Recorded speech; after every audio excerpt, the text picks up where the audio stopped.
Good evening, everybody. This meeting is about to open. Our board meeting, our Brunswick Housing Authority Board meeting for August the 28th, 2023 at 6 o'clock.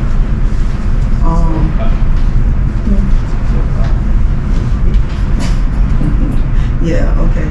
And so, do we don't have anybody that's going to come forward and speak? Okay, all right. So at this time, we'll do a moment of silence and then we will approve the agenda. See if any changes. All right.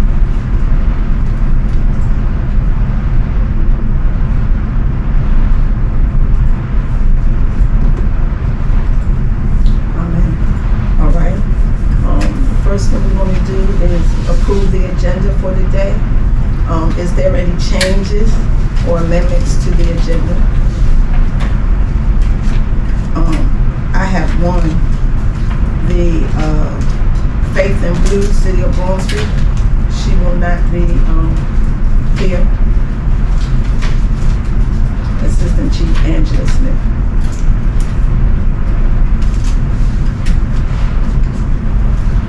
Did she say she will come defer until next month or next work session or anything, or she's just canceling that? In the next agenda, just notify us. Okay, all right. When is that? So she wanted to present doing the park for faith and law enforcement work together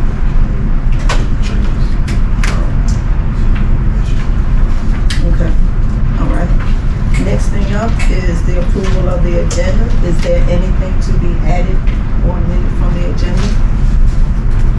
Ms. Jones, did you have some?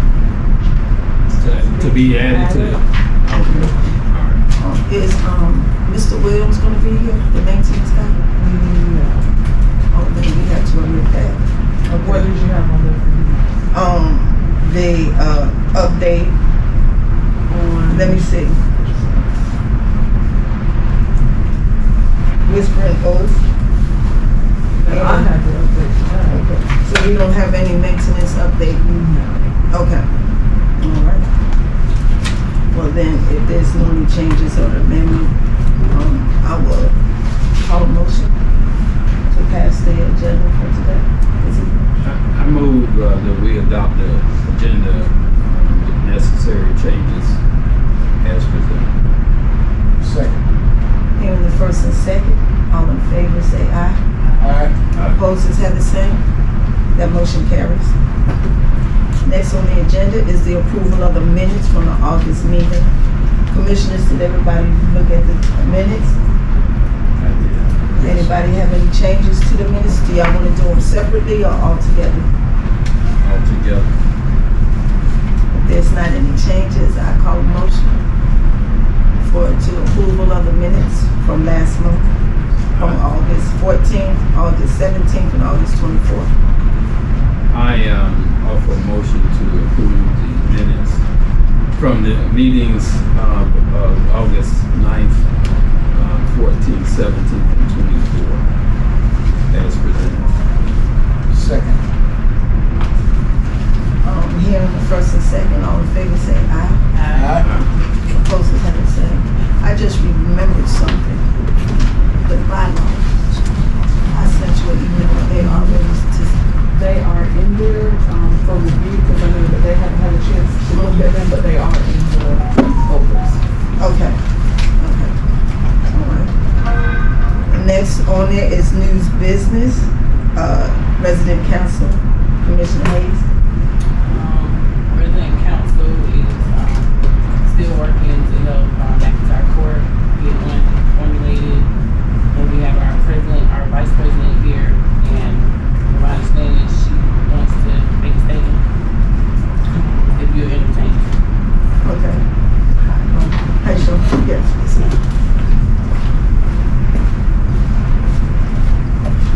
Thank you everybody for allowing me. My name is Deborah Cook and thank you for allowing me the opportunity to speak with you today.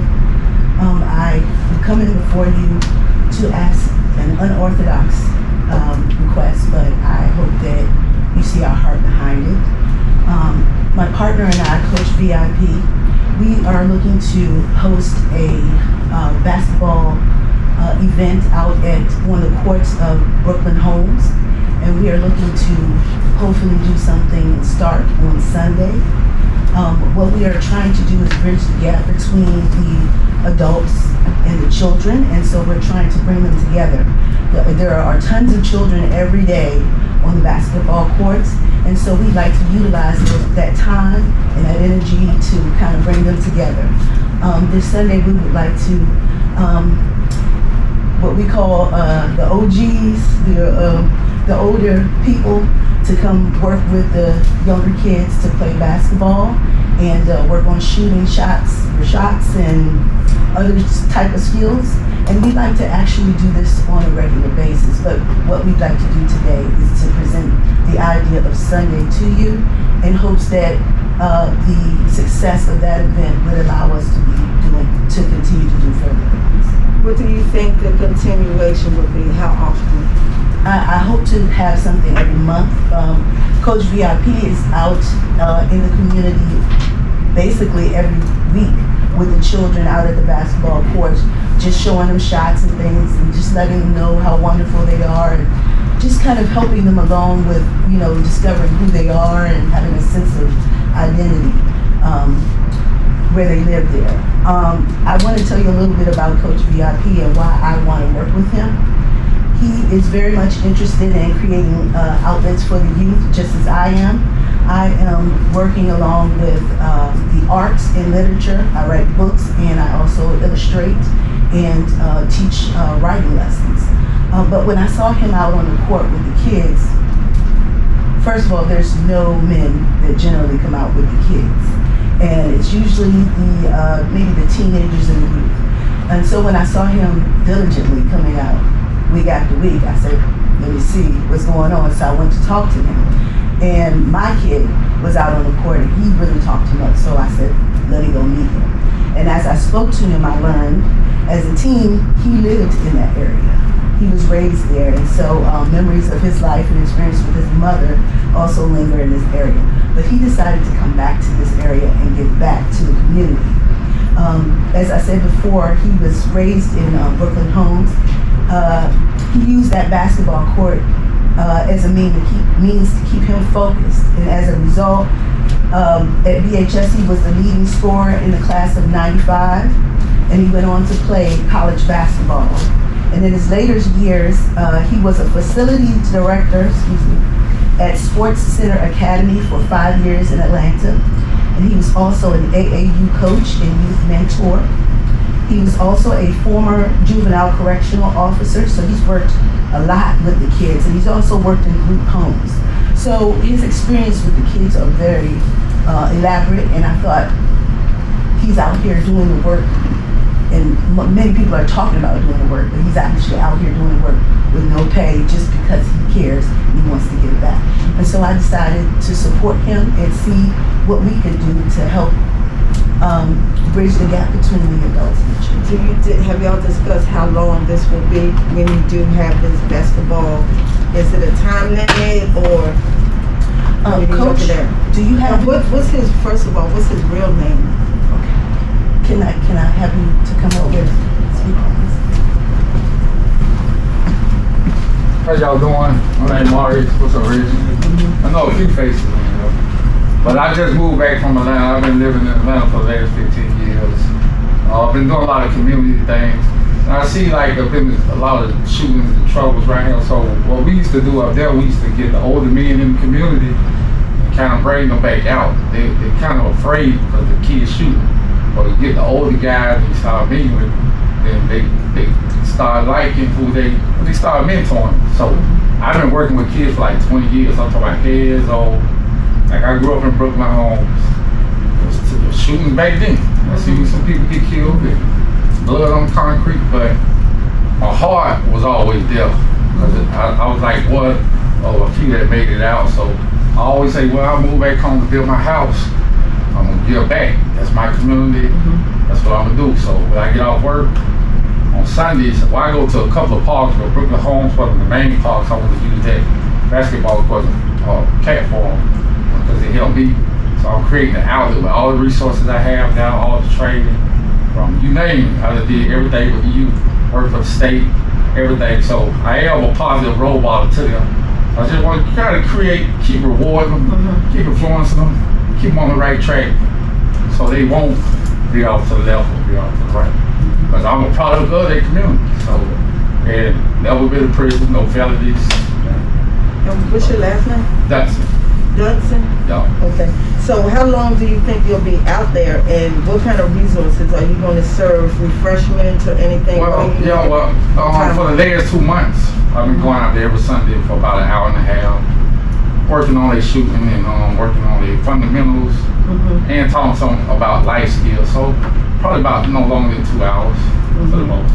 It's not no basketball tournament where the adults will be physical with the kids. It's more of shooting competition. So 3-pointers, we got a knockout competition. So when they got some trophies, I just believe in rewarding them. That just keep them motivated and keep pushing. Okay. What's your favorite team? It depends on what's your favorite team. Well, I'm big on Golden State because Steph Curry. Steph Curry do what I used to do. Yeah, okay. And that's they got the bridge and do my school colors. So All right. Golden State is. Commissioners, y'all have any questions for Mr. Johnson? No, I believe it's a great program. Definitely will help our young people. Anything that can help our young people at this time, especially since I just heard about a shooting that happened last Sunday. That was really close to home to me. It was close to my son. So we need to do something. Anybody that can do something to help our young people, always for them. So you would just go ahead. I don't know if you really need our permission. Well, If the kids if they are residents of Brooklyn Homes or McIntyre Court, and you go out there to work with them, I don't think you really need. If I can interject. Yeah. One of the reasons why we wanted to have permission is because we would like to do an ongoing thing, for one. And for two, we would like to ask for donations. We are trying to get the children shoes. So a lot of the children come outside and they don't have shoes on their feet and they're playing in sandals or what do you call them, Crocs.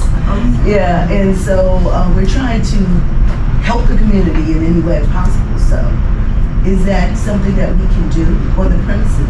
Now, I don't know because if you find out if they have shoes, they might just be coming out because that's what they want to play, and some of them take that chance. Now, I don't know about the rest of the board, but right now we did all the partnership right now. Yes. It's closed.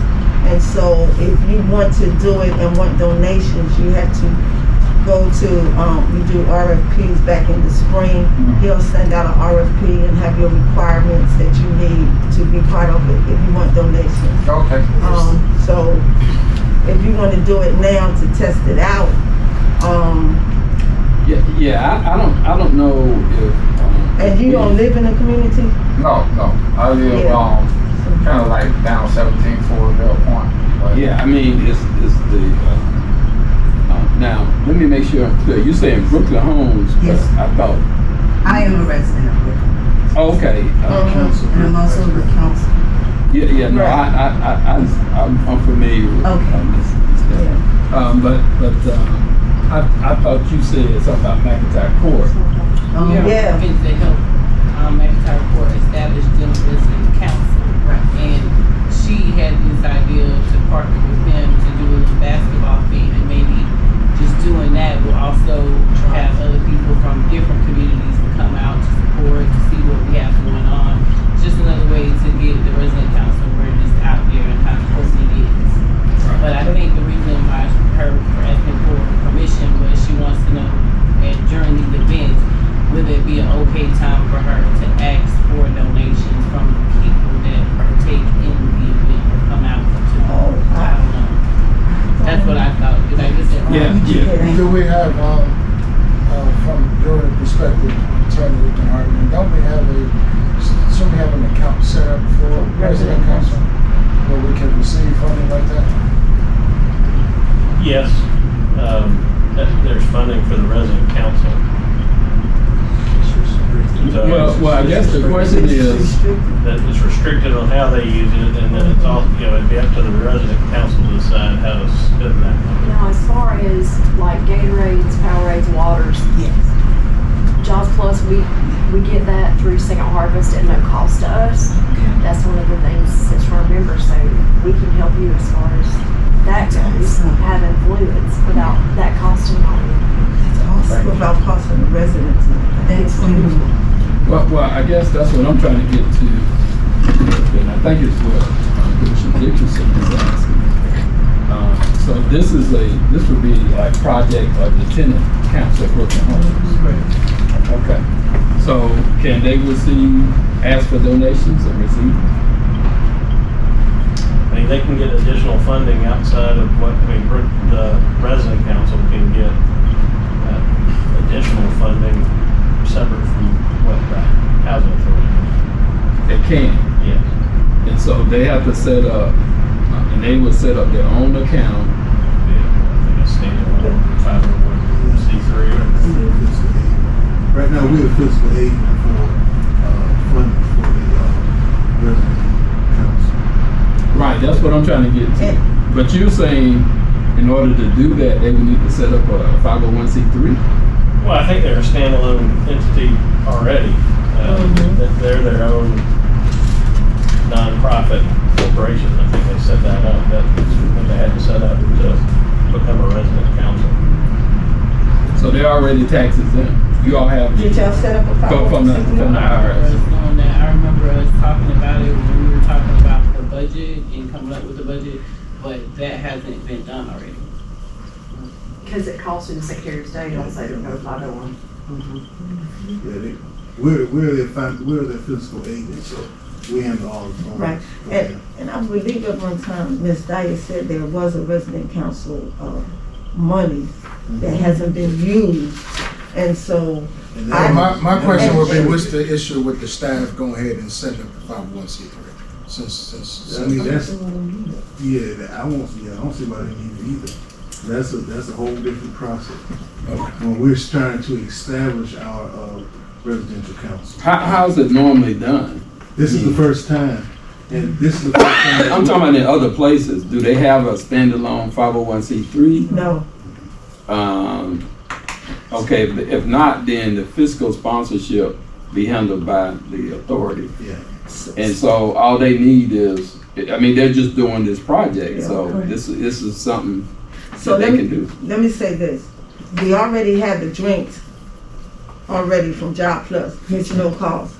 But before you offend anybody or anything, we have to find out if there's a need to get donations first. Because like I said, the kids come out the way they want to come out.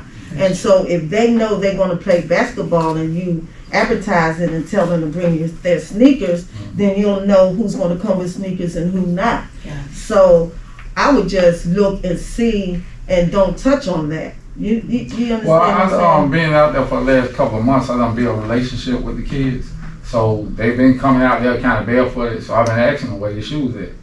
And they, and I know the situation because I grew up over there. Right. You got a good pair for school, you can't weigh them out and play I them. understand. So you just got to weigh whatever.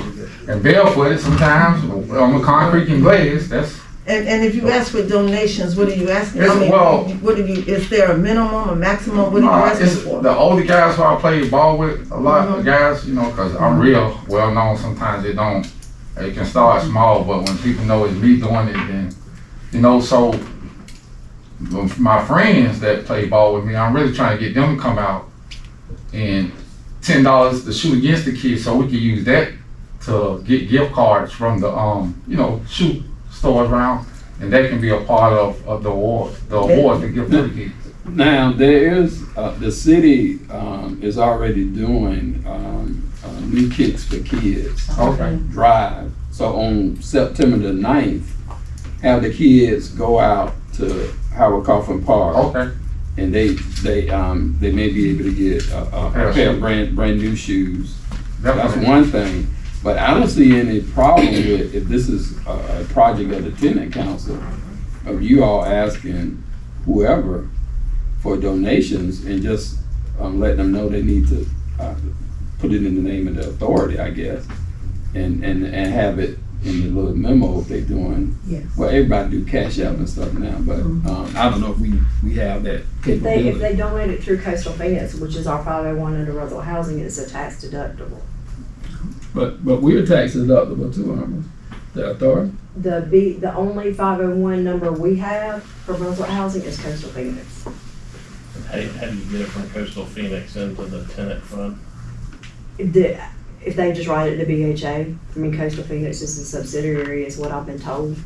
That's how we had to apply for Second Harvest.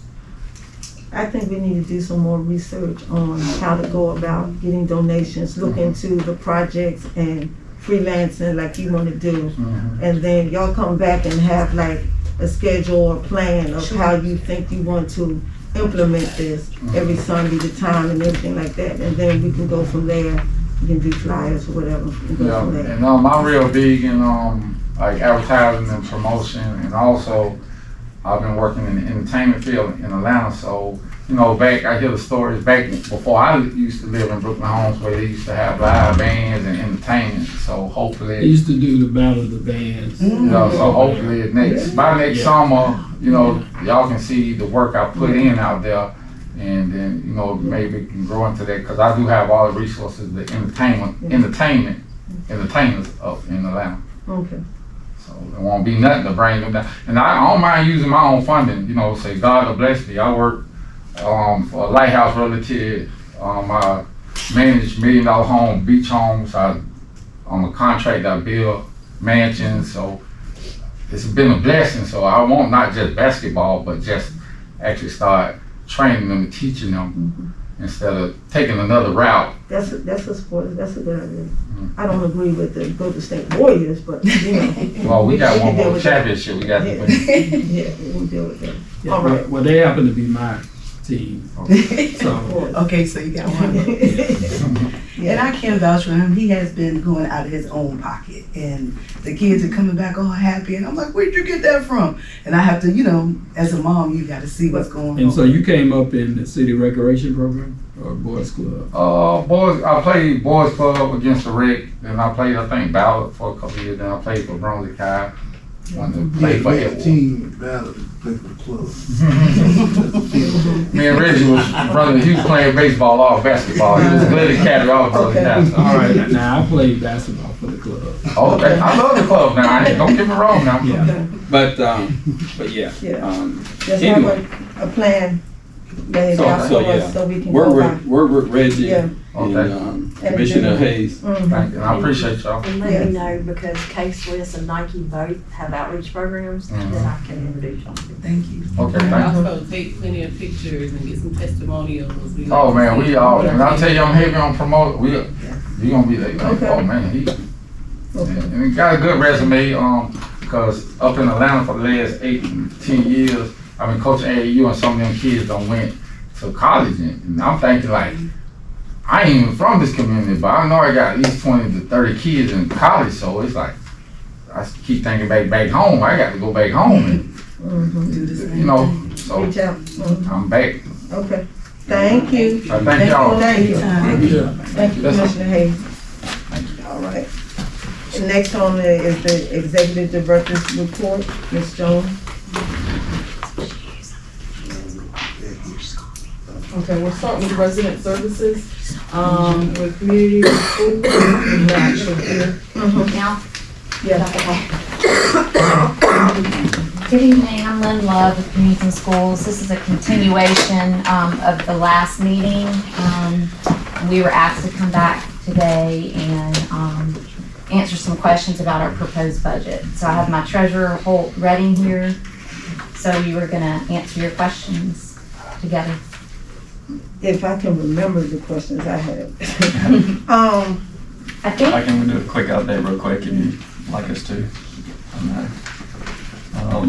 So during our RFP this year, I believe we put in for $144,000 as our request.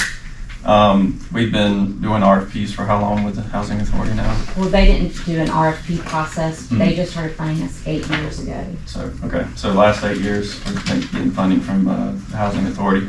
The reason for the 144, that covers 2 schools within the Brunswick city limits. That's Burroughs, Millette, and Goodyear. Of the 44, it's almost split evenly. It's about 71,000 for Burroughs, Millette, and 73,000 for Goodyear. The slight difference is our site coordinator at Goodyear is experienced.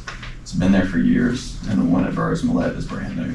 So it starts at a little lower base salary for that site coordinator. I believe the questions from the last meeting were focused on the budget that we sent was the rent and the insurance and the school supplies.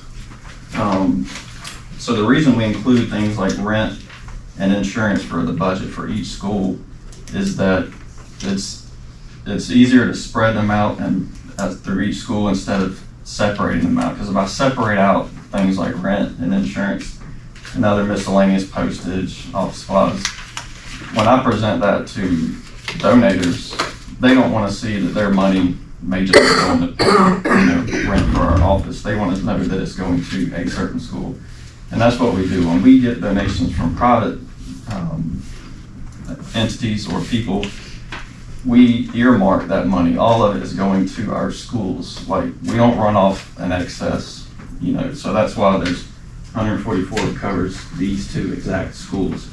Another donor, they may want their money to go to school A. Well, we put it towards school A. So we're not breaking it out and showing it separate because we don't want to make it look like their money's going to waste. We want them to know that their money is going to cover at least or fully some part of the school that we're in. So that's why we put them in all the budgets for each school, and we just spread it out evenly that way. And then school supplies, the 4,000 we have for each of these schools. Yes, it doesn't sound like a lot, but luckily we have the ability to where we have drives within the community that makes up for a lot of that. For example, Live Oak Fiber just donated a ton of school supplies. They did a drive this spring.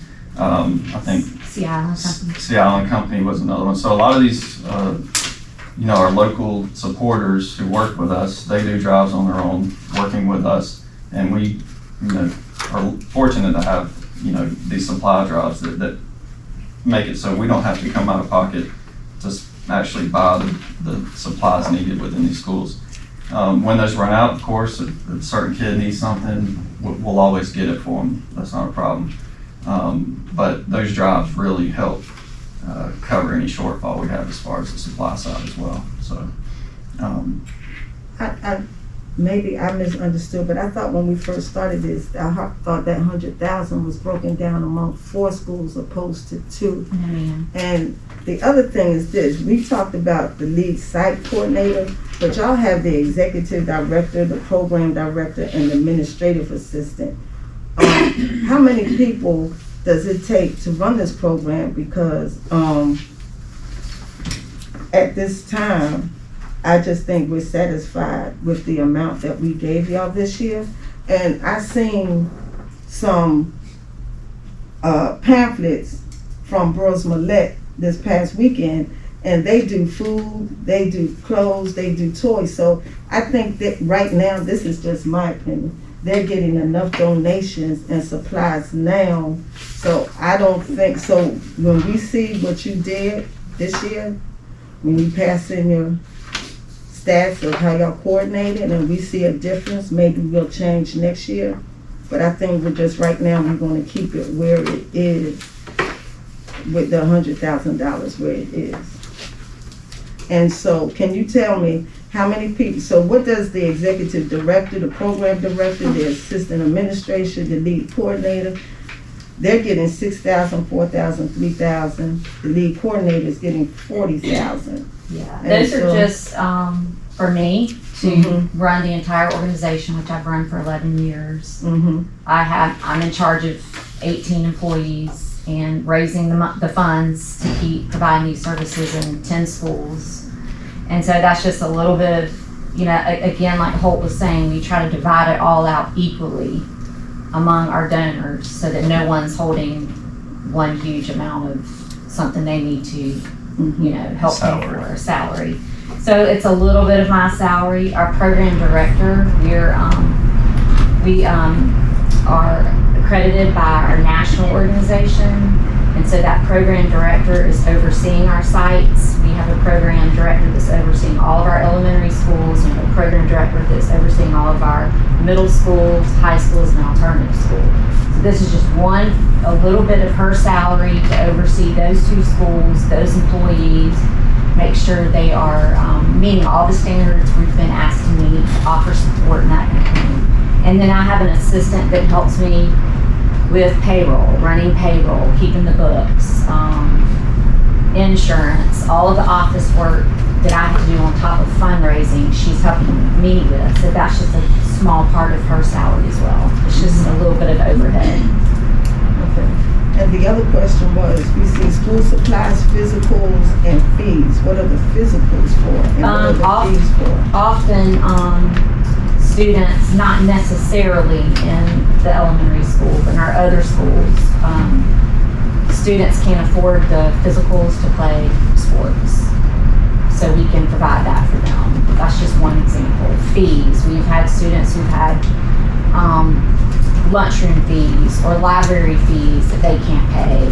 And they won't let them graduate from high school, or they won't let them move on to the next, to middle school. So we can help with anything like that. So those are just some examples. Commissioners, y'all have any questions? Yeah, I completely understand. This is how most programs operate. You see it's called indirect costs. The housing authority has one, and we may have an approved one that you go through, I think, the Department of Labor to get. And so, because these folks operate over everything. And so they're in fact involved with each school and other activities that the schools are not involved in administratively. So I can't vote on this because my niece works for you. Right. And then when I saw the principals come here, for me, I know they would not be asking for more if they didn't need it. These schools are unfortunately low performing. A lot of it is because of attendance, and a lot of that goes to that these parents are low income parents. They are working usually 2.5 jobs to try to make it. So, but that's I mean, again, I can't vote on this, but if I do support it. So how did we get to this place? Because if they asked for 144,000, well, 42,000 in the beginning, why were they taken down to just 100,000?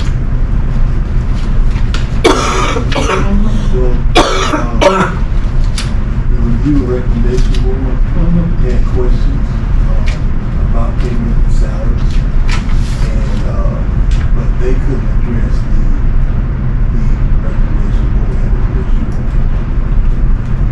It's 50,000. The board felt, the committee felt that $50,000 was sacrificed the site coordinator and the both sites for Whittier and Alpine, based on what we in front. So they, in other words, didn't want to pay the overhead costs. Is that what you're saying? The administrative. They didn't have all the documents historically with whatever reports that were sent. Didn't have any of that stuff. So all we had was the proposals. That was the questions. So next year, a lot of things will be answered because of the reporting format. So everything will be answered on a monthly basis. Yeah, as I recall, one of the major concerns was when a staff member and the position was vacant. We was not known of that fact. So that was a concern. Well, was it William Kitts that was the executive director? No, he was the chair. The chair. I emailed him several times and let him know. He never returned my email. I tried to call and let him know. I was just trying to be honest with him. Of course, we didn't bill for that either. I never could I asked to get on the agenda to update everybody. I couldn't get anywhere with it. So, it happens in our business. People come and go, and I just have to do the best I can to replace them. But I always try to be honest with my funders and let them know exactly what's going on. And I tried to do that with him, and I got 0 response last year. Midway through the year, she resigned. But we have someone now that's there, kind of in training. She's going to be really good. I think the problem for us is if we don't get the full funding, we're kind of at the last minute trying to figure out how to keep both of these programs running this school year. That we're 43,000 short, and there wasn't a lot of time to figure that out, I guess, before we went into the school year. So that's the problem we're kind of. So is it a particular program that will be affected, or the whole community and school that will be affected? Just these 2 schools. All my other schools are fully funded. It's just these 2 schools that the Brunswick Housing Authority has funded the last 8 years. So, go ahead.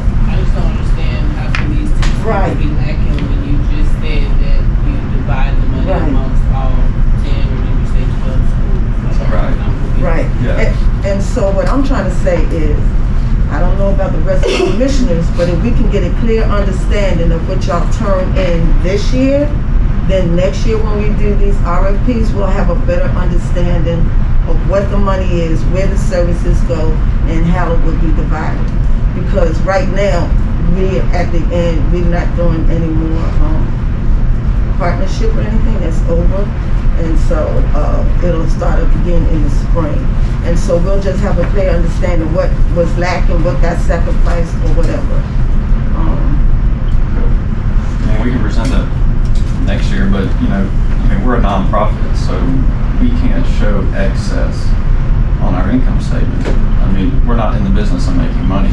Every dollar we take in either has to be spent or put towards our projects, the schools themselves.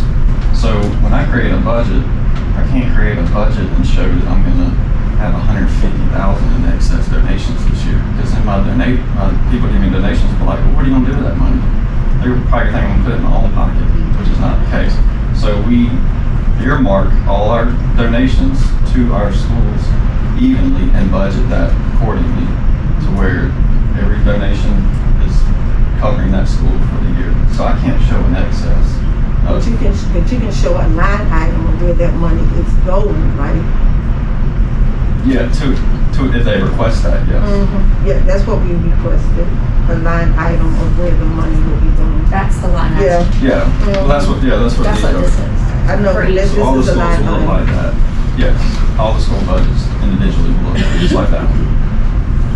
Can I answer Commissioner Davis' question? She was trying to get an understanding about how the money is spread out. Well, you can fill in where you want to, but I have built long-term donors for each school that we serve. So Glen Middle has its own long-term donor. Glen Academy and Brunswick High do. Our other elementary schools, Glendale and J. Macon, have a long-term fund. So I have long-term funders tied to specific schools. So they're putting in the funds so for us to be there for a year and beyond. That makes sense? So it just so happens that the schools that are primarily in the low income based communities are the ones that lack. Well, it hasn't been lacking. For 8 years, the Housing Authority has funded us in these 2 schools. It's lacking this year because we weren't fully funded. We're just lacking about $43,000 and what it's going to cost. The salary of the site coordinator, basically. Of one side monitor. Well, if you look at it that way, you pull it out that way, it can look like that, but it all works collectively for each for 70,000. So The entire cost to run the whole entire operation is what we're showing here for these 2 schools, including the site coordinator salary. but I'm seeing where Commissioner Hayes is getting a misunderstanding. So you're saying every school has their own private funding. So Yes, for the most Brunswick part. Housing Authority is Burroughs Millette and Goodyear. It has been for the last 8 years. how much in the last 8 years have you been getting for funding from us? Roughly, the same, except at Burris Millette for several years, we were providing weekend food bags, that we were purchasing the food and providing at Burris Millette, that the Housing Authority funded us with that. That no longer exists because Sea Island has partnered with Second Harvest. Now Sea Island is funding all the weekend food bags for all the schools. So it was roughly the same, a little bit more at Burroughs because of that program, and Goodyear's program is Backpack Buddies, which is a national organization. So y'all still pay second, so if... We don't. We have, Sea Island is now the donor for that. But y'all have $600 down here for Second Harvest for the weekend food program. That's the last thing on this line item. Just for Burroughs. Y'all have that? You see it? And Just so, an oversight. Yeah, I mean, I'm gonna take that off. yeah, we can take it off. and so that's my understanding. So that's where I'm at right now. So This I is the don't- least we've ever requested from the Housing Authority as well. In the past, it's been more. And as we've been able to cover more expenses through separate donors, our requests have come down and down every year. So what did y'all get last year? I think it was around 165 or so. I got a spreadsheet. I got to look back. It covers the last 4 or 5 years of what's been approved. Yeah, I mean, that's all I had to say. Next year we can look at it. Yeah, we were just asked to come back, so. Yeah, good. I understand. The Okay. answer's no, the answer's no. Yeah. We'll figure it out, but Okay. How was y'all fiscal year? when? Yes. June In to June June. 30th. Or July to June. So I think that RFP was due July 1st. Is that right? June 1st. So I didn't have time to find the extra funding to fill the gap. That was the problem. Okay. And we'll figure it out this year, but, you know, if we only get 100 next year, and that gap continues to grow, I mean, unless we can find another funder who will step in and do it for us, then we'll just have to pull out of one of these schools.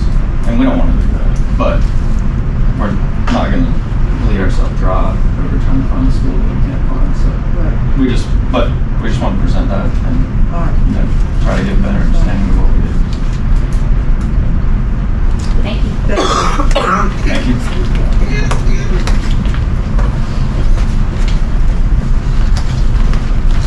All right. Next on the agenda is Community First.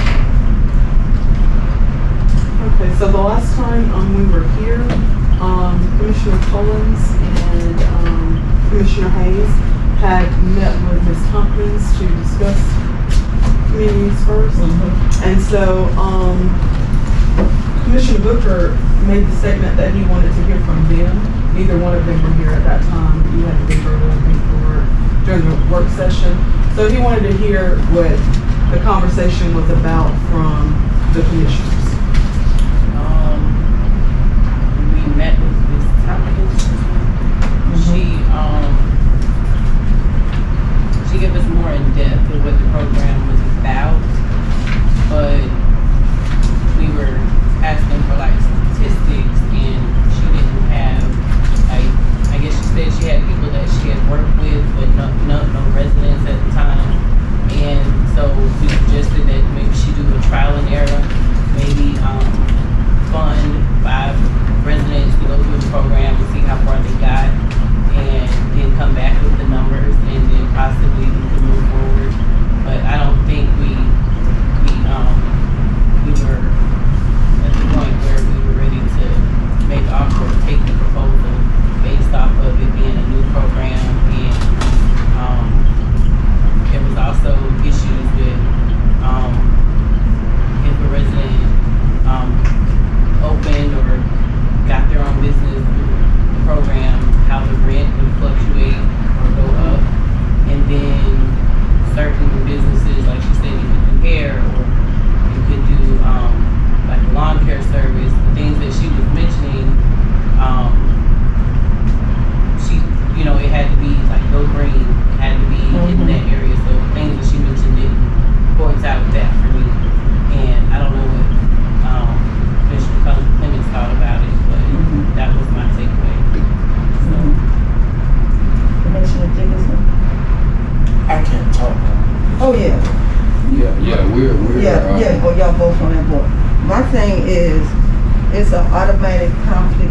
interest to be on the housing authority board and to be on another board and ask for funding from us.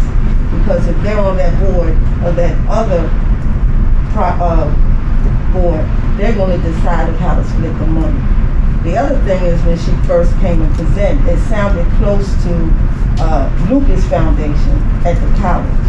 And my concern is this: if we're gonna help residents build a business or whatever, and they said it was similar to Shark Tank. Well, Shark Tank has investors on their show that says, I'll help you with your business, but you give me 30, 40, 50%. So my thing is, who's gonna be, which one of the board of directors on there is going to invest in it?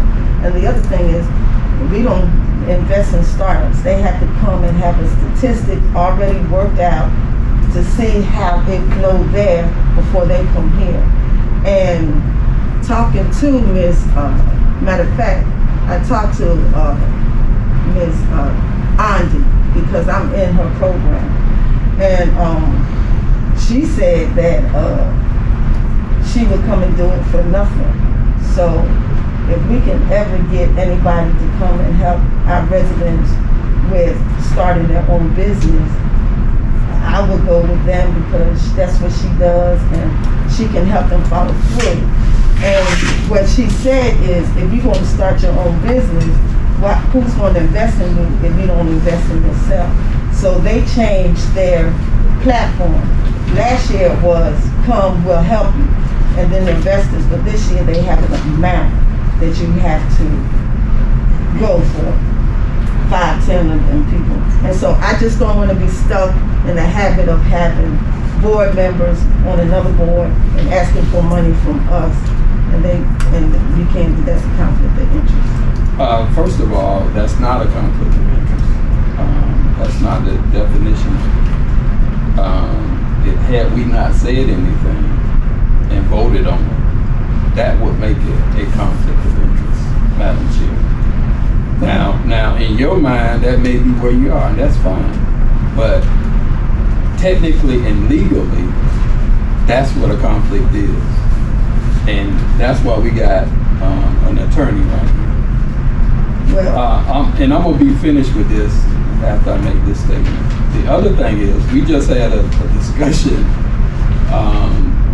around the Rise Risley project yesterday with a group of people who will be investing and working to build this resource center. I guess it's this way. We work with Andy at the Lucas Center, but for our residents, for African American residents and Latino residents, going through a class and getting a certification is not going to help them. It's not all that they need.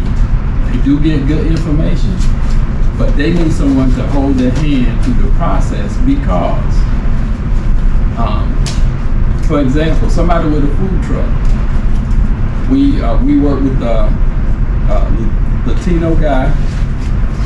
He got somebody, he went to the building department, and he went to public health. Well, he's getting different information from both of them. And after we brought in public health, they realized that they needed a checklist for people. But also, City of Brunswick needed a checklist because we had another lady, the building department came in and told her she opened and renovated her business. He just told her verbally a whole bunch of things. She did all of those things and she thought she was ready to open. When he came back, he said, "Oh, I forgot to tell you something." Now, our folk, that put her off. She had already spent a whole bunch of money in renovations and even the businesses that were going to come in and sublease from her. That put them off. These folk don't have that kind of business. They don't have that kind of funding, and especially those that are in public housing. So, saying that, okay, just go to the Lucas Center, but when you finish with the Lucas Center, Madam Chair, please let us know where you are. So listen, the Lucas Center has programs, they have workshops. And what you do is you bring your ideal of your business there, because I've been there. What you call it? Pete's Backyard Barbecue was there this year. But anyway, you go through their workshop, and their workshop is you bring them your business plan. You give them how many. Where they get the business plan from? Wait a minute. Well, listen. You want to start off, and you want something. We help them with a business plan. Well, wait a minute. Listen. They bring their business plan. Now they have people there that will oversee it and read it. And if it's anything that needs to be revised, changed, or updated, they will do it. I've been through the class. I'm going through it. So when I took them my business plan, they had people there, investors, to show you in your business plan what you need to be changed and give you some ideas to think about. And then you bring back your business plan on a PowerPoint and present it. And then there are investors there. If you ask for a certain amount of money, they think it's worth it, they'll say yes. But what I'm saying is, no one here, as long as I've been here, What you mean, on this authority or yes, in Brunswick? No, on the authority. Okay? So, all I'm saying is, and plus, most of the programs that came here, we did ask for their stats. That man just right there. So, Community First doesn't have a stat. They're just beginning. They're just beginning. First of all, it is, for me, it is unfair to say we shouldn't look at a new project because they haven't done it before without residents. But why do you want to change it now to fix what you want? We said, all the people that came before us now, it was hard for the order to get through because she didn't have no. Let me finish. She didn't have any stats really in this area, but because she had people already here, or I don't know. All I'm saying is we don't fund startup programs because you don't know how much your budget going to be, and we don't know the success. We don't know. That's all right. We don't know the success of your business. So we don't want to spend money on an ideal that we don't know that's going to be successful. We need to see some stats of how many people was on the waiting list, how many people you went through, and how many people completed it. And it's a conflict of interest. It is for you to be on the board and be on their board, and then you explain. Yes, it is. If I can interject, with all due respect to all of the commissioners, Attorney Hartman, everybody that's here. Now, Mr. Dickerson and I sat in a meeting together in July, and they discussed conflict of interest. What I'm going to tell you is I would advise you to really read into it and research it to make sure that you are aligning with the CFR with conflict of interest. It's very deep, and it can be misinterpreted. But my thing is, if it were me, and this is how I function, if I have a question about it, I don't deal with it. Because I don't want to have to answer to it. And the guy that was teaching the class that day, he did say that, and he gave a scenario. And he said that if, in any way, whether it's direct or indirect, is the wording on it, that the person that's on that board would have any interest or anything, that it's not enough just to recuse yourself, that it should not come before the board. And my advice is just to look into it, research it, draw your own opinion from it, and then you move accordingly to how you perceive it. Well, let me say again one last thing. I hear you, Ms. Jones, but I've gone through this over the last decade, watching this on the county commission and how it's operating, the conflict of interest,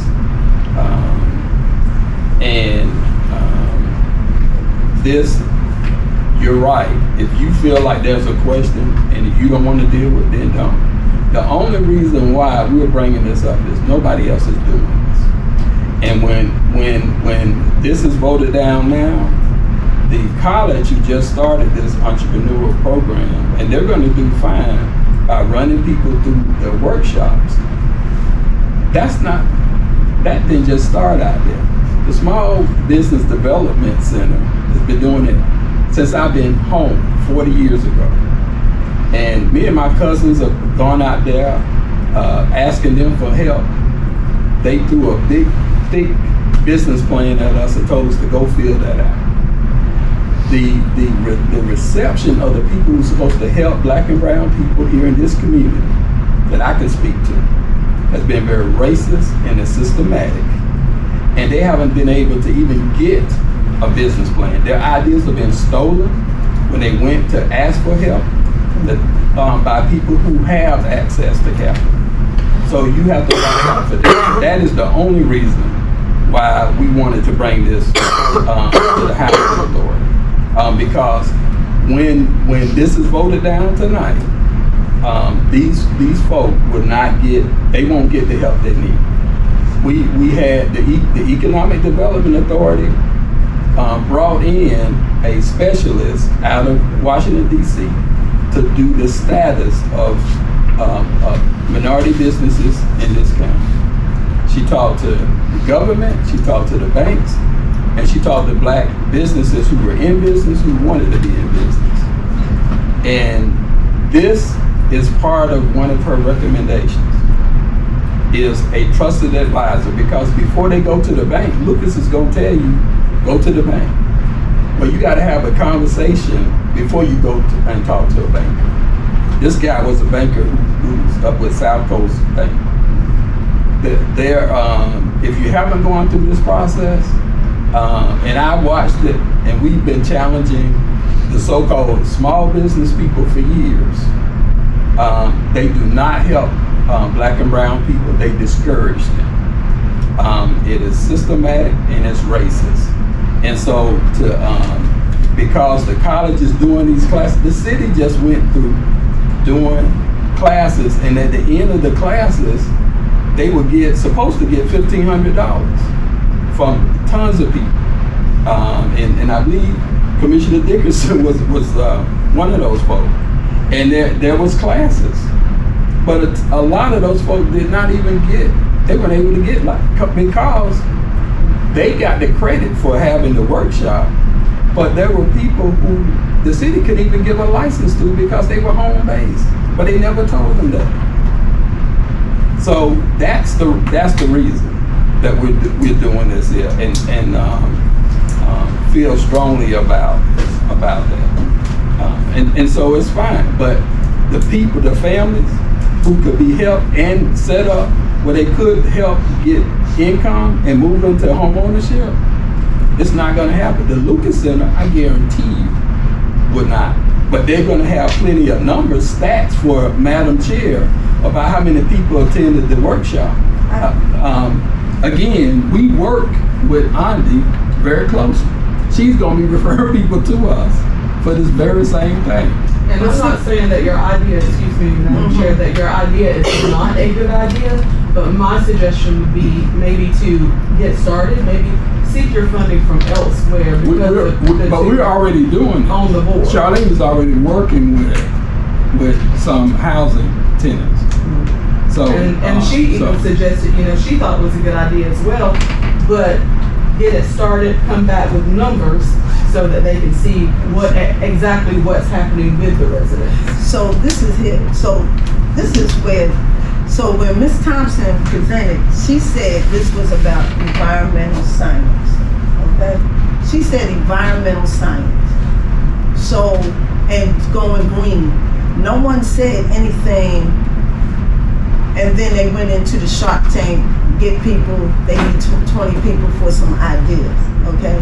If we need environmental science, UGA, the lady that runs it, MC, has a master's in environmental science. And she talked about, Ms. Thompson talked about the marshes, the water, and everything like that. So if we can get somebody to teach our residents. Wait a It's not minute. even, Well, I can't dismiss, you have to look at the video, but I can't dismiss for what she said. So we talking about environmental science, about clean water, food and everything else. If we can get it for free, why not do it for free? But and listen, we know race is an issue, but we can't constantly sit up here and separate the brown and black people all the time. The small business doesn't work. I went to them in 1999. I went to them again in 2015. Okay, so it doesn't work for everybody. But the Lucas Center, Andy, what they did and who they put out in businesses, and they have made it. It's a lot of black folks in this community, a few black folks since she's been here as the executive director on the Lucas Foundation that made it. We can call in people. You got Peter's Backyard Barbecue. Who is it? I don't know if it was Messy Buns or whatever. But what they do is they take steps, show you how to do it, and more than one time. But what you have to do, you have to be committed, because it's a 4 to 6 week program. So if someone starts it and doesn't come back for the 4th week or the 5th week or the 3rd week, they're gonna miss out. So you're gonna be consistent. So we get resident, and all I'm saying is, once again, I admire what Commissioner Booker has done, but but we don't fund startups because they don't have no stats to give us. That's another reason what I'm saying. And plus y'all on the board. So let's not complicate things. We're trying to make things better around here. And so we can't always talk about race, this, that, and the other thing. We're trying to help everybody. We got interracial couples in housing. So we can't take care of the brown person in that family and not take care of the white person in that family.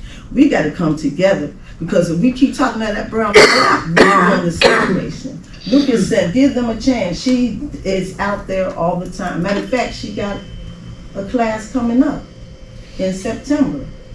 And then, as we just have to see what it is. And we make these rules and regulations, we have to follow by it. But it is a conflict of interest. it is And not. then there's nowhere, what is the $75,000 for? What kind of supplies do you need? If you're teaching them business, wait a minute, let me finish. Let's just go Wait a ahead, minute. because you don't Okay. understand. You don't get it. Don't tell me what I don't understand. You do not. Don't tell me what I don't I can understand. give my opinion. Okay? How many about what you're programs do saying. you have in Brunswick that is out there, that is flourishing or doing something? You're in a lot of things. And environmental science, if we're going to talk about green and the pollution and things like that, you got Rachel Thompson with DNR. She Golden doesn't Hours. work for DNR. Well, DNR, but she works for Golden Hours Beautiful. I know she comes to our NPA meeting all the time.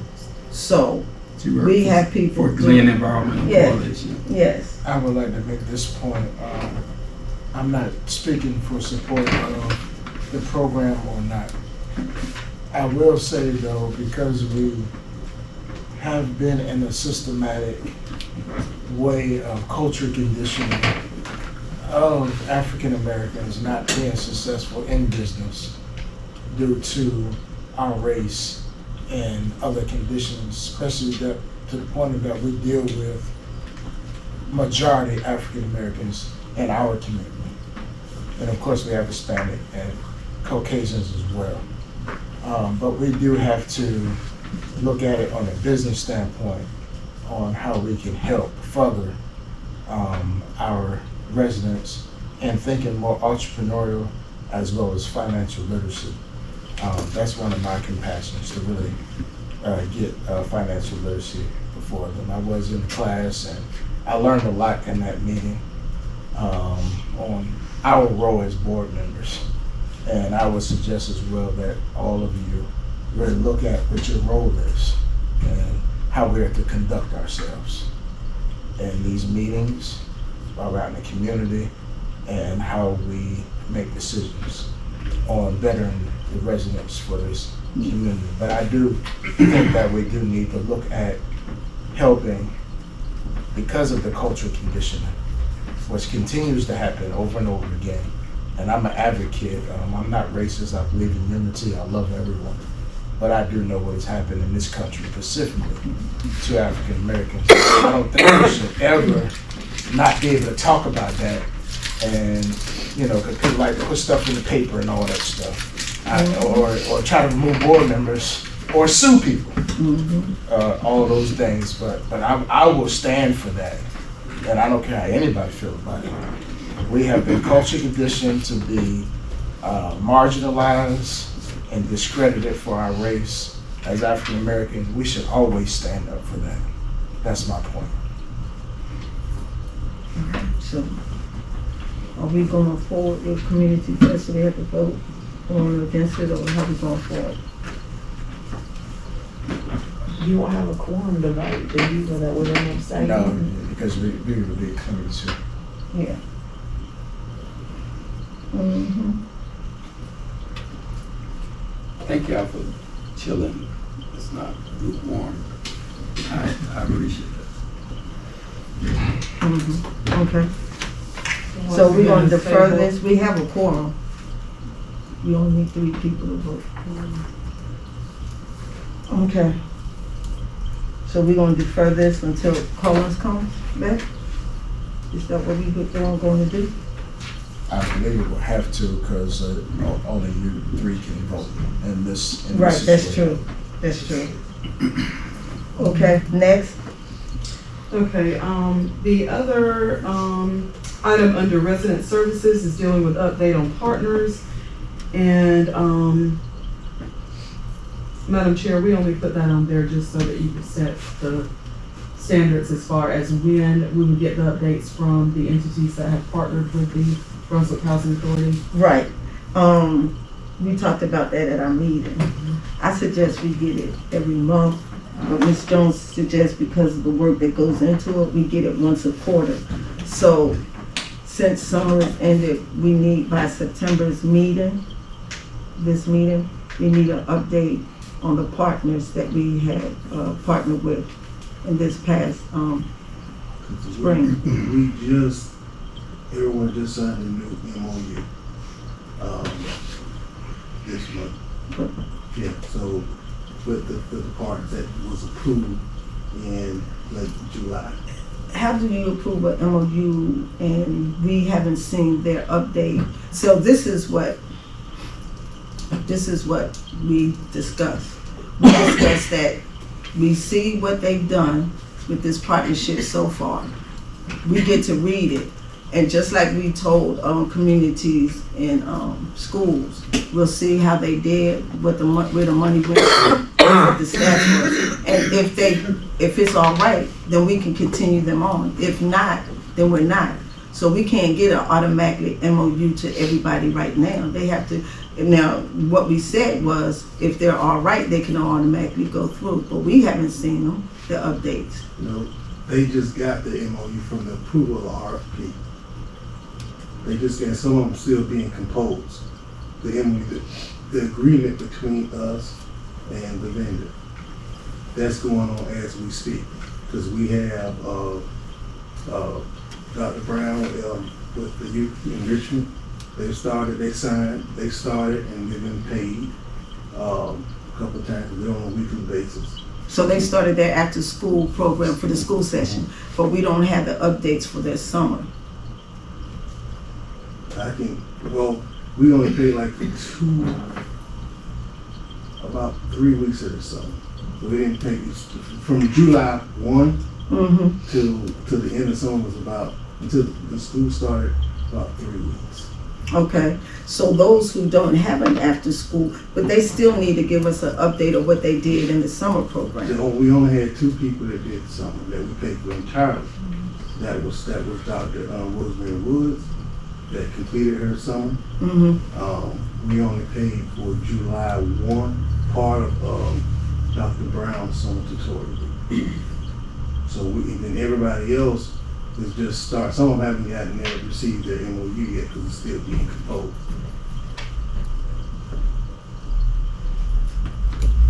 So Love Smart. They haven't started anything yet. Pace. They started last month and they had activity today. So when we passed all the partners that we passed, they weren't actually working yet? No, until they passed it, then the MOU was developed. Okay. And then the reporting procedures and everything is in that. So next year, can we have the RFP and the MOU simultaneously somewhere? They won't need to do an RFP next year if they already have an MOU. You'll be reporting that. You'll be using the data to support if they want to continue the MOU. The RFP is just one time when everybody Right. does it. And we have to look at their data to see if we're satisfied with what they did for them to continue on. In the spring. That's what happens. So, okay, Except for PACE. Now PACE has to have, they'll be coming before you all in December. So that was predicated on if you all want to be clear. yeah. So they have a Correct. 6 month, you know. Right. Everybody else has a 12 month. And so Pace hasn't done anything in the summer? No, they just started. And Love Smart hasn't done nothing in the summer? No. And we only paid those only two programs out of what we passed this past spring, summer? Okay, And the daycare, little promise okay, keepers. So nobody really got started yet. okay.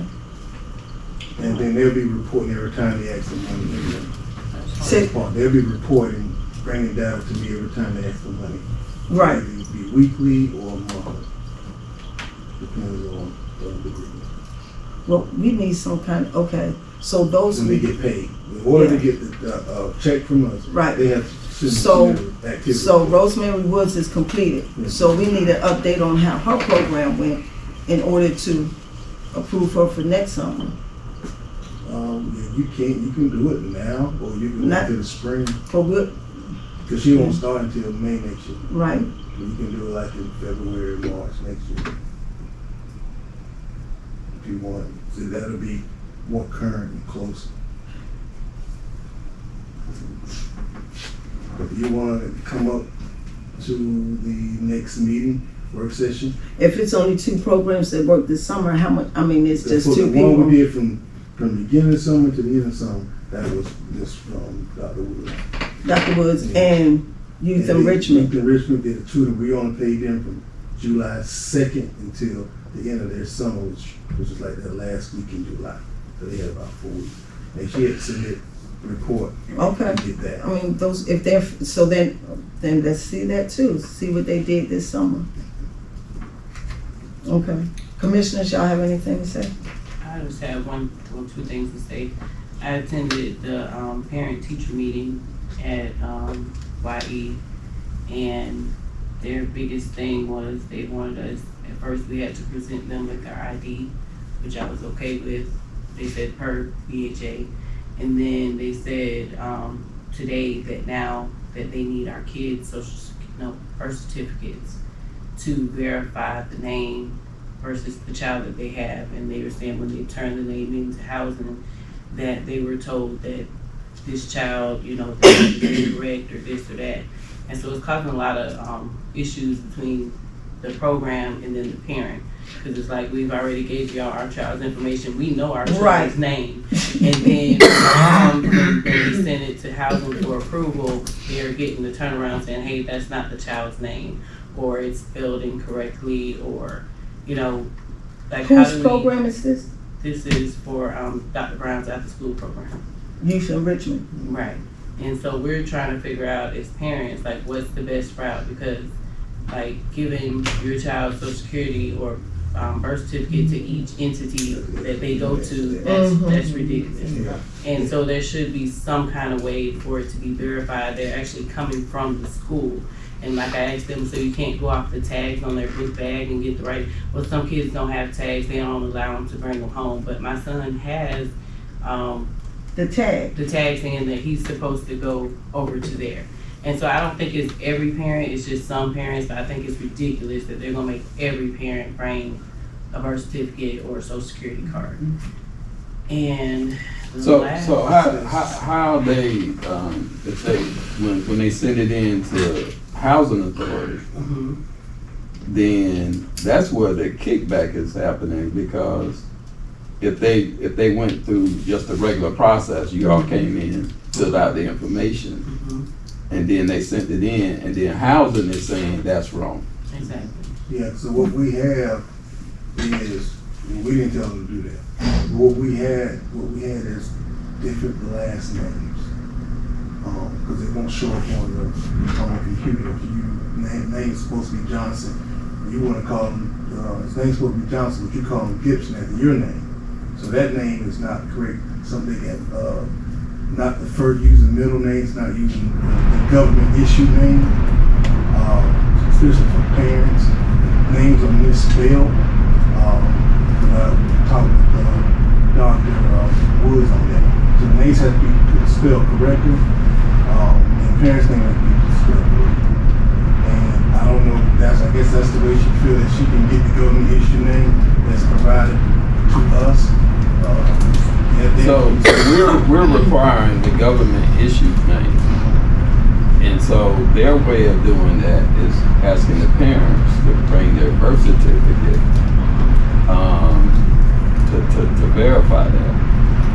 And so you're right, the parents do know the names of the kids, Right. but if they decided to call it the kids something different than the government has, that's what it seems like it's causing issues for parents who don't do the right thing, so to speak. Right. So, Well, she said another thing Right. would be if the parent wrote the child's name, if they can't differentiate between if it's an O or an A, that causes a problem sometimes.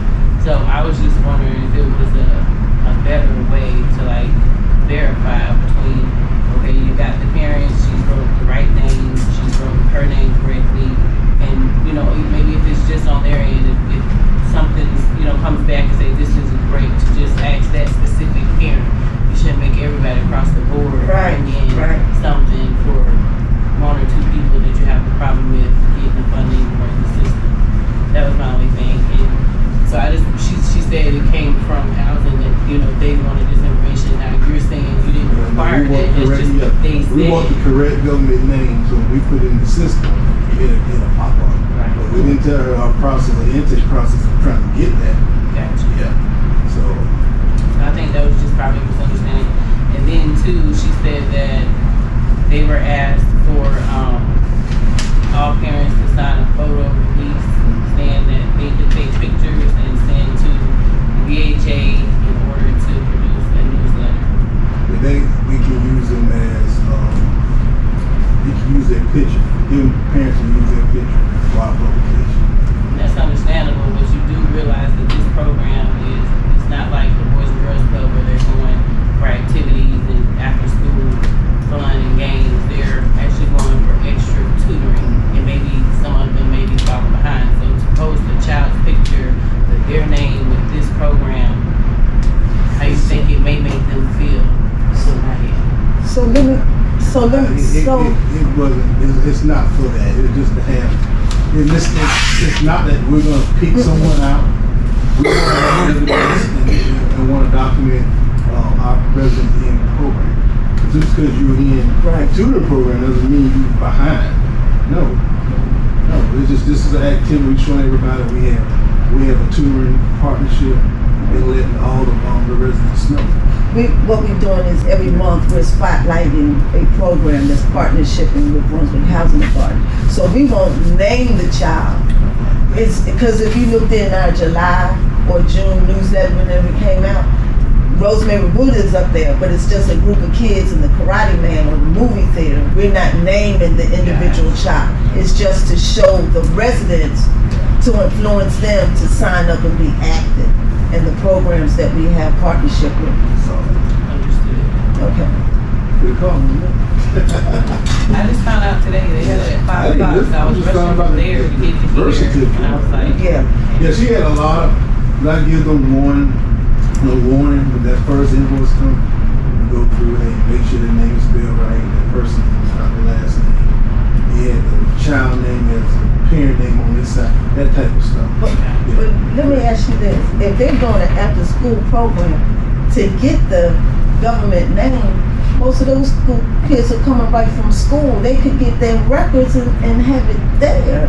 you would think that they wouldn't be allowed to pick up Right. a child without the right information. It's, But something's getting lost in the sauce, and like I said, it's just a hassle. Like last week, okay, you need your ID, you bring that in, and then, oh, now like I was telling them, you're targeting low income students to come here, so not everybody having this recently moved in housing and you have a copy available. Sometimes you have to go pay $25 to get a birth certificate. And so, And this is my thing, we had youth enrichment partner with us last year, so no one caught on to this last year with this issue, so how was their registration last well, year? last year I don't think there was this many checks and balances. They're very upset about it, but as I told them, it prevents people from coming and getting money. And then we're finding out that they only service maybe 10 out of the 33 kids that they said. They're also requesting that they have at least 10 more slots. They say they have a waiting list, and Once it's over with, it's over with. You're not coming back for more money.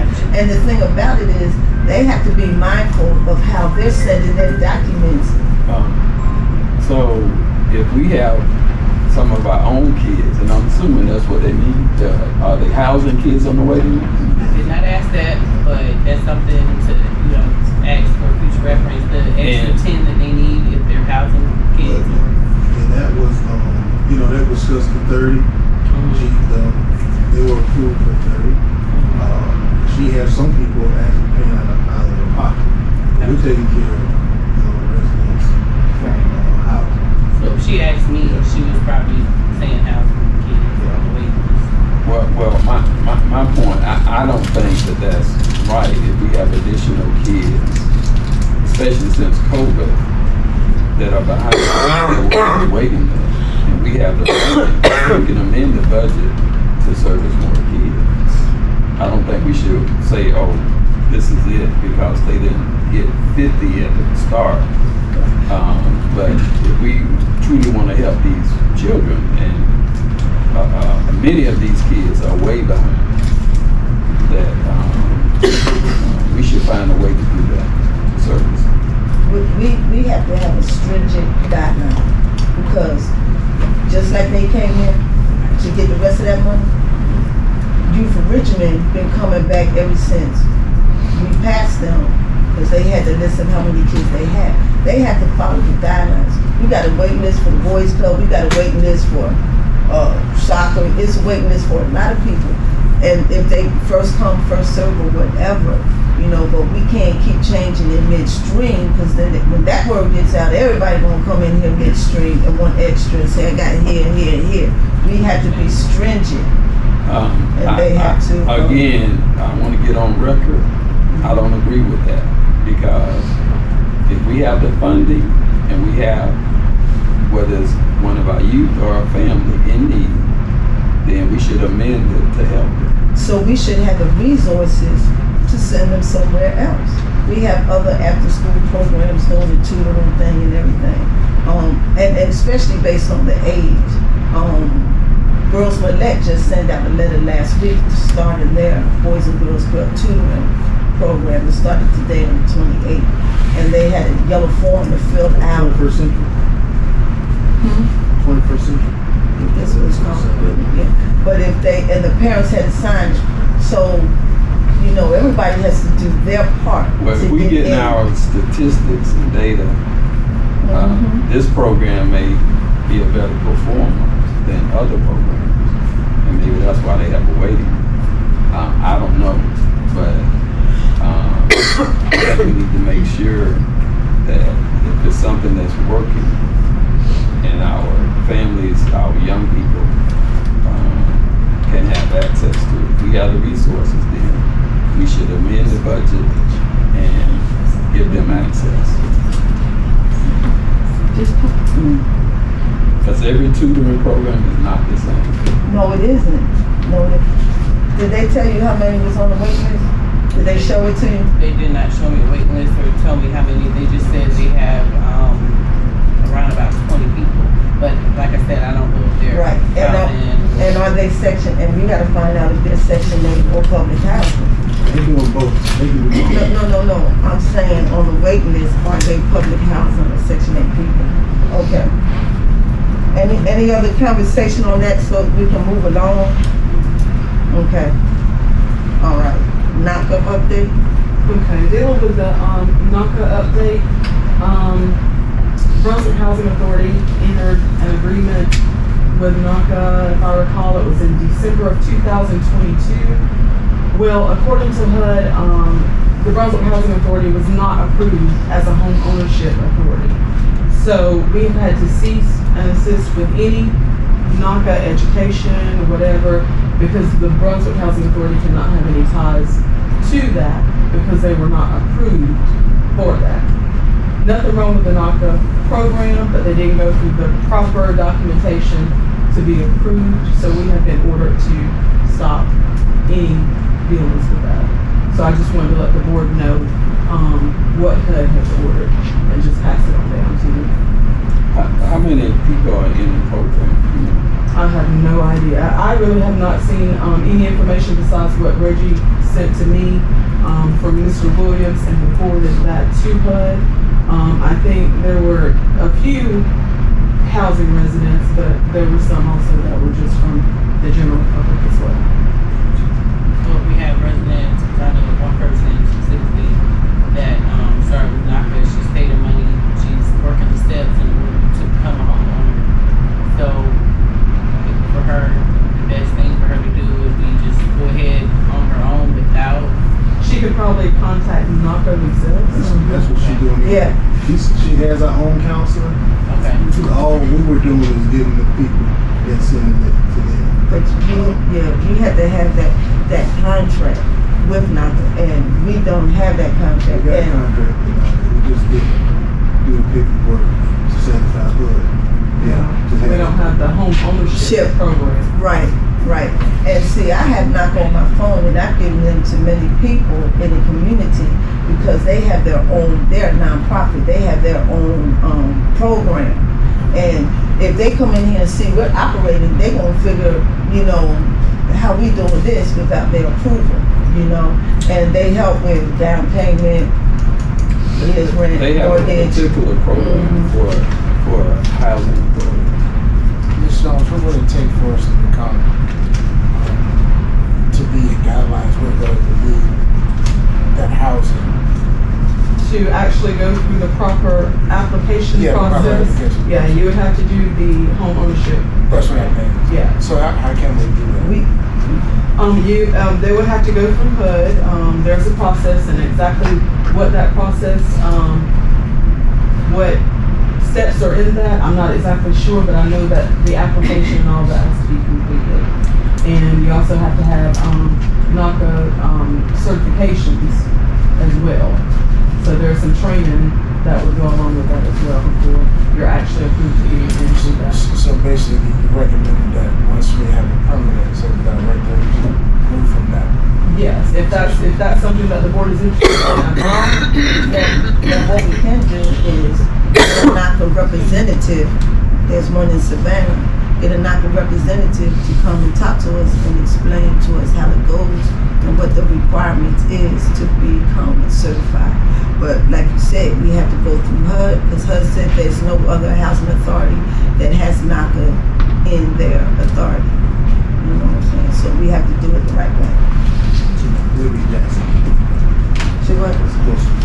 Savannah. There's one in Savannah and there's one in Jacksonville. Can I ask this question, Mr.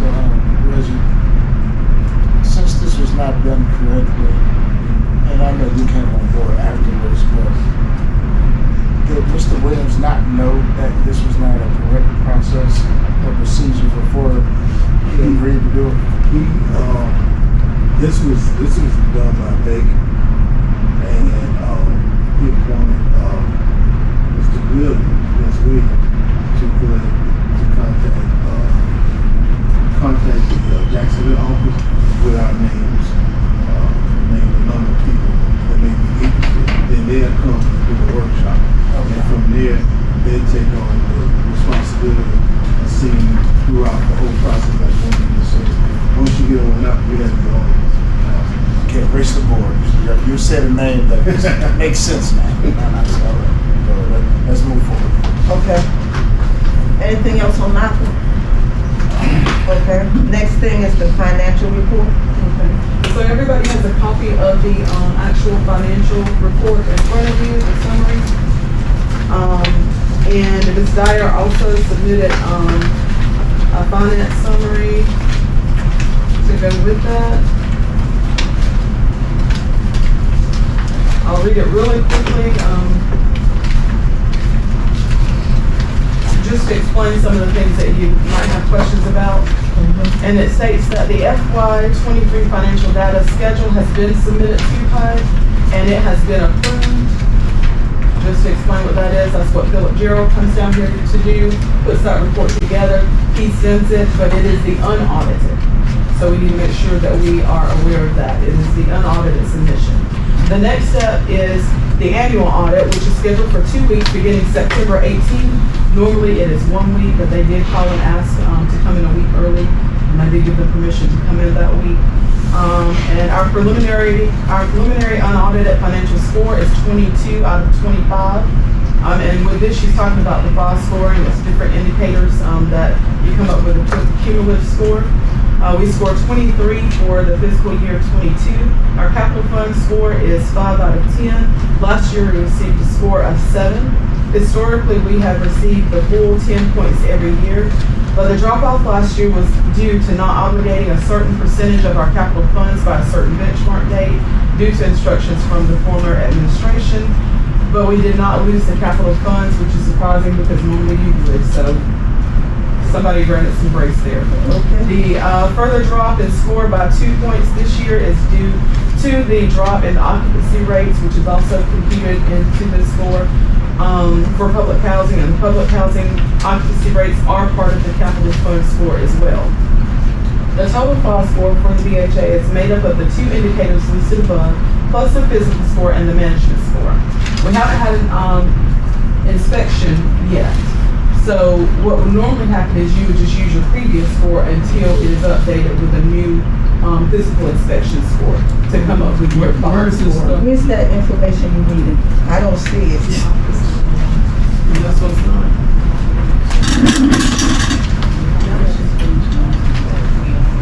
I'm gonna make copies.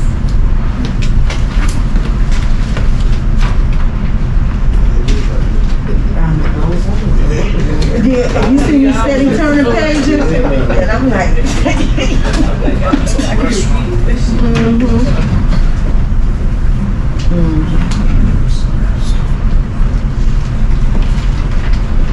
So one of the scores you said, the first score you said that we had a score, what was the maximum of that score that you gave us? If I recall, I think it said 22 out of 25. And what So was the maximum score would have been 25. Right. What was the first one? You gave one before that one. didn't you? I don't know. I have to look back at it. Oh, she got the four. She just took the make copies, yes. Okay. So are y'all ready for the audit? I guess so. We may as well be. How long does it take? How long will it take? They're actually gonna be here, they have set aside 2 weeks. Okay. It may not take 2 weeks, but we have a lot of 2 weeks. That's Malcolm and Johnson. Yes, because what they'll do is they'll come in here, they'll do a lot of the legwork here, but then when they go back, they still have other things to do to finish it up. Can you explain that process to the board like you explained to how Malcolm prepares for Philip? Okay. Ooh, it's cold. I'll pass it down. Okay.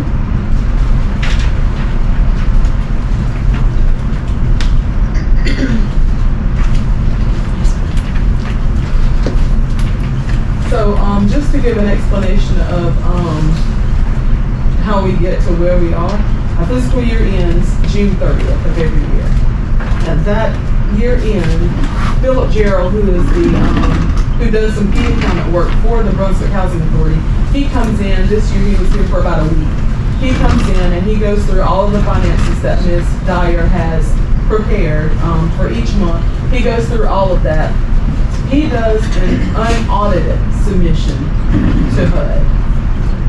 The auditors, which is Malcolm Johnson and company, they come in and they're the ones that are coming September the 18th through, I think it is September 29th, that 2 week period. He does the actual audit. Going in, checking, doing checks and balances on different things, making sure that the numbers match. He does that and then he submits the audited submission to HUD. So that process, it'll take him, he'll finish up here September the 29th, but when they go back, they still have more work to do, so they'll finish that process up on that. And then that's when you actually get your booklet, and it shows you whether or not you have findings, and if so, what those findings are. So, they'll be doing that in September.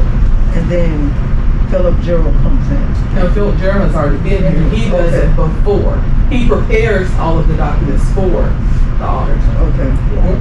What's the significance of the score?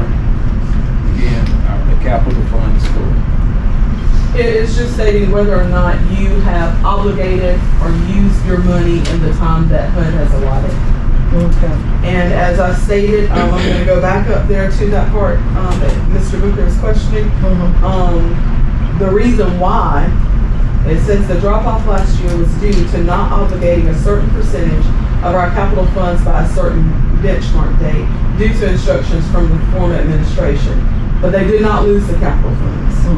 But they were penalized for not appropriating it or allocating it by the time that they should. So like I said, they were granted some grace because normally you lose it. So the lower scores impact the ability to get HUD funding though and capital funding going forward? No. The only way it does is if you become Troubled. troubled financially. So having the you should 5 not out be of there. 10 shouldn't No. make it tougher to get capital funds next year. They'll just be watching, your Make sure you allocate yes, to that make right. sure that you allocate it in a timely fashion. And so they'll be watching for that kind of What stuff. was the time frame for them to spend it? Actually, I think they didn't have it obligated, which means that you have to have a signed contract to use it. And usually from the time that it's actually awarded, you have 2 years to have it obligated. So it really wouldn't have been just Mr. Baker because they would have had a little bit longer. It would have been previous as well. So, Okay. And so, the total FOS score, I'm in the second paragraph there, for the BHA is made up of the 2 indicators listed above, plus the physical score and the management score. We have not had inspections for the fiscal year 2023 as of yet, so there is no physical score. The management score is made up of 3 sub-indicators, and they are the occupancy rate, the tenant's accounts receivable at year end, and accounts payable at year end. For FY23, we received 5.65, and she's right, they don't round it up, so it's, they got a 5 out of 25 for that one. That's a hard hit. It is. On the next one, let's see, the BHA did not receive any points for the tenant accounts receivable because there's such a high percentage of past due rent. The occupancy rate provided just a few points, but it is the sub-indicator that carries the most weight of the 3, so that didn't really help much with that. They get the maximum number of points for all 3 amps for accounts payable because they didn't have any past due invoices, so they got the maximum points there. And she just states there, just a reminder that this is a preliminary, so it is unaudited. As far as the July financials are concerned, she says that you will notice expenses are generally low. This is because we worked really hard to post all applicable payments, etc., to June when we are closing out the old FY, the fiscal year. Therefore, quite a bit of activity that we pay in July gets posted to June if it is for a true June expense. It will catch up during the year. Also, payroll expense is light in July for the same reason. The first payroll in July contained a few days in June, so those were manually posted to June as a reversing entry. And so, yeah, Philip Gerald does advise that you pay all of the bills that you can prior to June 30th. It gives you a better score, and as you see, they achieved that better score because they got the maximum points for that. Boy, I tell you, she gets some good information we've been pulling for years, weren't we, Dickinson? She's just now giving us on the age. Yeah, okay. Help the shop. Okay. And just so that you guys know, I am still trying to work on Philip Gerald. I don't know if it's gonna work to retain him for a little bit longer, but I am gonna see. I've spoken with him before, Didn't give me a definite, but we'll see Mhm. what happens. But we would like to retain him simply because he is familiar with the authority. Okay. And, you know, so, and he's good. He's also my CPA for Claxton, so. Mhm. Okay. So we'll see what we can pull out on that one. And that's it for the financial And- report. Okay, and at the bottom, do y'all see our availability units? At the bottom of the, bank balance on the blue sheet. At the bottom. It has, available units. Public housing is 589. Oh, no. Right there at the bottom. Point. Oh, okay, I see it. Yes, sir. And locally owned unit is 51, section 8750. They're giving us the totality in the first line. And then the second line is telling us how many we have actually leased out, which is not bad, 497. LOU is very good, 47 out of 51. Section 8 is 661 out of 750. And vacant units for public housing is 92, 489 for section 8. And so the ones that are the ones that have been fixed, renovated out, are they included in these numbers from the 72, the 11 of the 72 or whatever? How soon does this get updated? It's updated, Monthly? yeah, it's updated monthly, but as far as vacancies for public housing, we get a report on that daily. Okay, So, okay, yes. all right. Commissioners, any questions on this? It's looking, It's turning around, and I will say it is turning around a little bit slower, than what we probably initially thought, just simply because as you're going through, you have, so we get 10 units ready, but then you can't predict when people are gonna move out. right. So then that process just basically puts you back. Yeah. You know what I'm saying? So it's a revolving door, but. Mhm. Y'all see the waiting list numbers? Too, right? Yeah. Okay. Yeah, that's wow. All right. The next one on the agenda, any questions about that financial report? Okay. The next is the CMAP update. Yeah, and the only update I have for the CMAT is I just wanted to make sure that the board knew that it was submitted. Oh, Jesus. So I know it was a big deal, you know, that there was Yes. a concern about that. And Yes. so, and that's why I put it on the agenda just to simply Jones, can say. I be sarcastic? Are you sure? That's our handicap. Yeah. It was submitted. Okay. And HUD even called me and reminded me about it, so. Okay. Yes, it was submitted. That sounds real good. That makes my day. Okay.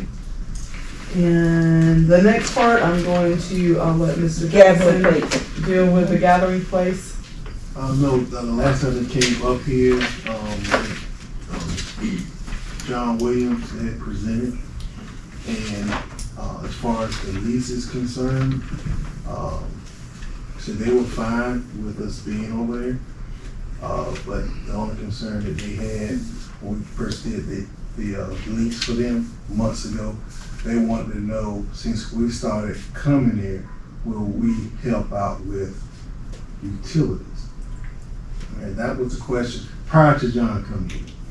So after John left, they got a big bill from Georgia Power, like $700 something. And mainly that was due to an air conditioner that we replaced, a brand new air conditioner. And she kind of felt that, you know, that maybe was the reason. I asked her around a history of utilities since before we got there and after we got there. She said there's no difference. The only outliner was last month. And they don't have a signed lease yet.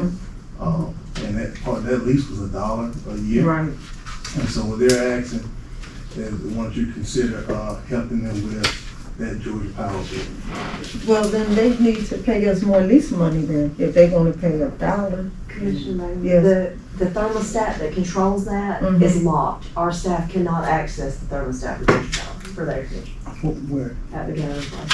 Mr. King. Linda told me that they couldn't, and so did Venus. They said That was just happened because they couldn't. because I've been in there 2 or 3 times when it gets hot over here. I said, well, turn the air down there so They we can go can't right get into to the it. door because we control the lock on the door. I can go right in there. We worked that out with Joyce. What is it on? So Yeah. what is it on? It's on like 75. And they don't have to turn it down lower than 72. But they're only paying $1 for a lease, and so they want us to pay the utility bill. That's what's coming for you on. Commissioners, how y'all feel Well, about before that? we talk about that, I want to go back to what I consider. First of all, my thought is I think that it was done wrong how we moved over there. Mm-hmm, So I mm-hmm, think we need to be trying to look at moving our staff out of there. mm-hmm. And I know we're limited space, but we need to find a way that they shouldn't even be over there. Our staff shouldn't be over there. That's my Yeah. thoughts on it, you know, but I don't know how we handle this utility bill, but we wouldn't even be here if we wasn't over there now. Right, and see, they charging us and we leasing that building to them. They ask for that one help Right. for that one particular bill. So it's not a continuation every month? They just won't help with the one? Is it just help with that one, or is it a continuation? That's what she told me. And But as far as our lease, once we get them to sign the lease, what language we want to put in there about utilities. We can say, no, we're not paying utilities, you pay the one, or you pay us $200. They always been taking care of utilities. Yeah, though, yeah, right? they always have. Yeah. We haven't had any impact, I had to look at it, but that Mhm. last month, I mean, the bad AC, we replaced it, I guess it was still running. I agree with Commissioner Dickinson about, we were unknowledgeable about them moving over there. And, they should come back over here, cause they're working with residents and they should be hands-on with them. But, how do y'all feel about what they're asking us to do with this? They want help, so how much help do they want? Half, 1/3, 75%? What do y'all think? I think they should pay their own bill because as a resident, I had the same issue at my house and I didn't request any help. But I would have appreciated it, but you know, their rent is $1. That's right. $600. That's I right. still put in the extra cost, so I don't feel any sympathy. And are they trying to charge us just because we have workers over there in that building sharing it with At them? first Because it- they occupy it. At first, it was like that until I told her to run utilities, and she seen no difference, but that. Did you see a difference? Did she show it to you? Yeah, she seen me all Commissioner Dickinson, how you feel about the utility? The AC is the reason for it, right? That's what Ed, myself, and they also think What other utilities do they pay? it's water. They getting off scot-free. How high is the water bill? Have you seen it? It's not that much. Okay. So the utility is replacement for a rent at a normal place. They only paying $1. Commissioner Booker? Yeah, I think they should go ahead and take care of that, and, we move on. So do we need a vote on Yeah, consensus. We just want to bring it to your attention. it? Okay. But I would like for Ms. Jones to start looking at how we can get them over there, and I've talked with Mr. Hartman about this as well. We have a staff member over there that has a lot of health issues. So if something happens, we're gonna be reliable, we're gonna be responsible for that. And it was done wrong anyway it's not you guys' fault, but it was done wrong by the past administration. It was not supposed to go over there, and I feel like that the gathering place was bullied. I really did. When I look at those situations, I feel like it was bullied and it was forced into something that they didn't have a choice because they're using our property. And when this conversation came up with the past administration, I don't know how we got to giving them this $1 because Mr. Kitts and I talked about using the gathering place as a place for residents because they don't have a center where they can have events like birthday parties, wedding receptions, or things like that. And the gathering place got it for $1. And if they're near our property, why can't our residents have certain things there?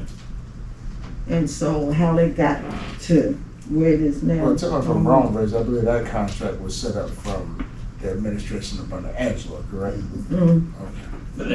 But they just came back. 2 months Yeah, ago and we asked approved. for y'all to renew it, and you did. Yeah. Mm-hmm. Mm-hmm. And we had, when I first got here, and I noticed that police did not, did not state that we were in there as well. So we got that changed with a diagram, and it will be over here. Right. I'll be over there, and now they want to get it renewed. So they will find the way everything is, and they like that dollar. It's cool to make this So- work. Yeah, but because we're over there, I don't want them to feel as though we owe them some money because it belongs to us and we're allowing them to be in it. I feel that we pay more. Okay. I feel that they more, yeah. Hmm.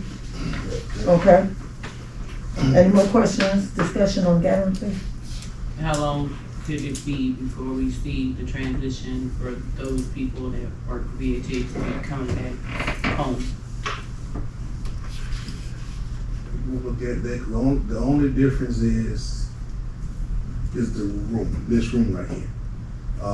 Being able to use the room frequently, because they need office space and they need space to meet with the residents. And see, and over there, they don't have to make it an appointment to see anything because they have that space for residential responsibility meetings than any other workshops that we have over there. So that's the only difference. This the only conference room? I thought there was another one here. That's too small. It's another one in here. It's too It's small. small. Yeah. Mhm. Okay. Next up is Whispering Oaks. Okay, Whispering Oaks. I gave, you in your booklet, you should see a spreadsheet Mhm. from them where they are again requesting funds from the housing authority. I'm not sure how this agreement came about because of course it was well before my time. But I'm told that in April, the authority gave them over $100,000 then to help bail them out of some financial issues to pay vendors or what have you. So Miss Stephanie Jones, who is with Royal American, sent this spreadsheet to me. And the 2 pages after that have the highlights in yellow basically tell you some of the reason why. And it shows the difference in the cost of 5 different line items there. You can put those 2 pages together, it goes right on across. It even tells you what the anticipated costs are for 2023. And the property insurance has gone up a lot from 2021 to 2023. The county taxes have changed as well significantly from 21 to 23. The city taxes changed, but not substantially. And the flood rider stayed the same. But whenever you look at the cost, you see that there is a significant difference there. So they're asking for $46,438.86. And so, And from my understanding, I think the housing authority pays them about $2,400 a month. I was on the board, but I stepped off. any other thing to discuss before we adjourn? You just have that on. Oh, yeah, you're right on. Okay.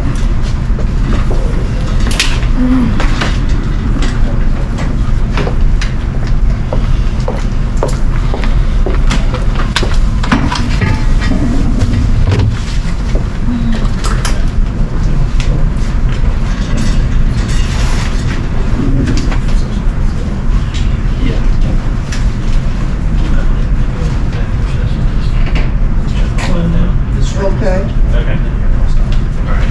Commissioners, y'all have any questions on the write-off?